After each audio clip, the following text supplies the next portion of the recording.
Alodialna pravica in zelo konkreten dokument. Prepoveduje posredovanja podatkov tretjim osebam. Lepo zdrav vsem, danes se poglabljamo v vire, ki usvetljujejo eno res ključno vprašanje – varstvo osebnih podatkov.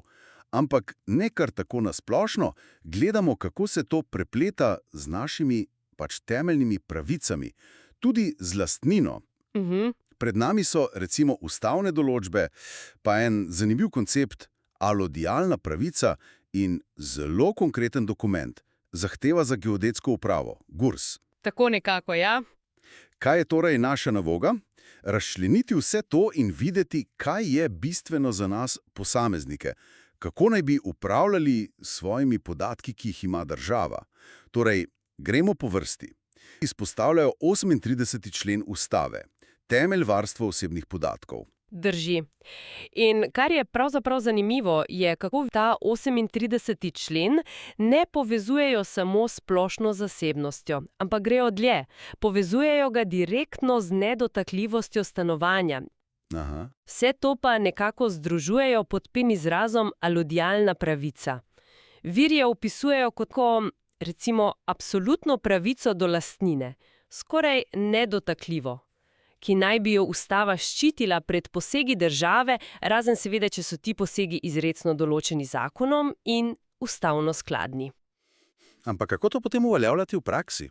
No, tukaj pa vstopita GDPR, splošna uredba, in naš ZVOP-2. Poudarjajo, da sta ravno ta dva tista praktična orodja. Orodja, ki naj bi nam omogočala, da te pravice dejansko uveljavimo.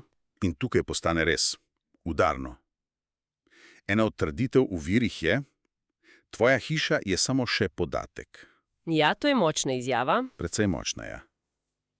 Gre za opozorilo, da bi lahko, če posameznik ne ukrepa ob obveščilih GURS-a, če podatki samo stečejo v njihove evidence, da bi to lahko, po mnenju tih virov seveda, pripeljalo do nekakšne tihe razlastitve, kjer zasebna lastnina postane nekakšno javno dobro. To je perspektiva, ki jo vir zelo jasno zagovarja. In zdi se, da vir namiguje, da država morda celo malo računa na to, na pasivnost. Na to, da ljudje ne poznajo svojih pravic dovolj, ali jih ne uveljavljajo. Točno. In ravno zato, kot odgovor na to, vir ponuja tisti konkreten obrazec. Kaj pa ta obrazec dejansko vsebuje? V bistvu gre za pravno utemeljeno zahtevo. Za uveljavljanje pravic po GDPR in po ustavi.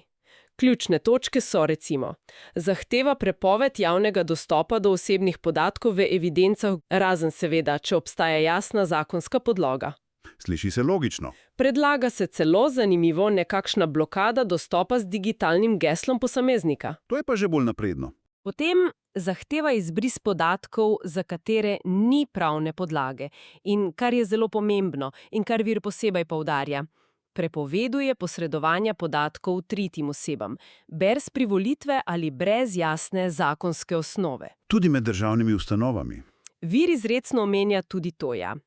Trdi, da je takšno pošiljanje podatkov sem in tja brez vednosti posameznika pravzaprav nezakonito, protipravno. To je resna obtožba. Absolutno. In terja se poln nadzor posameznika nad lastnimi podatki. Od dostopa, popravka, izbrisa, omejitve, ugovora do prenosljivosti. Vir pa hkrati zavrača argumente, kot sta recimo javni interes ali pa digitalizacija, čez da to ne more biti zadosten razlog za omejevanje teh temeljnih pravic. Dobro. Kaj torej potegnemo iz vsega tega? Kaj je glavno sporočilo? Zdi se, da je bistvo tole. Zakonodaja o varstvu podatkov, torej GDPR in ZVOP-2, skupaj z ustavo nam, posameznikom, dajo res močna orodja. Tako je. Orodja. Orodja za nadzor nad tem, kako inštitucije, kot je GURS, obdelujejo naše osebne podatke, tudi tiste zelo občutljive, o nepremičninah. In ta obrazec, ki ga omenjate, je pa primer, kako naj bi te pravice aktivno uporabili, ne samo pasivno opazovali. Točno tako. Prav razumevanje teh konkretnih pravic, dostop, popravek, izbris, omejitev, ugovor, je, vsaj po mnenju vira, ključno. Če pogledamo širše, ti viri res poudarjajo pomen aktivnega državljana. Državljana, ki upravlja svoje podatke, ki se pozanima o pravnih podlagah, na katerih inštitucije te podatke sploh obdelujejo ali delijo. In kaj, če recimo GURS ne odgovori na tako zahtevo ali odgovori neustrezno? No, kot izhaja iz gradiv, ima posameznik potem tudi nadaljne pravne možnosti. Prijavo informacijskemu pooblaščencu, na primer, ali celo sodno pot. Aha, vse to kaže na neko temeljno napetost, kaj ne? Med tem obsežnim zbiranjem podatkov strani države in pa pravico posameznika do nadzora nad njimi. Absolutno. In za konec mogoče ena misel za vse nas, ki izhaja iz tega branja.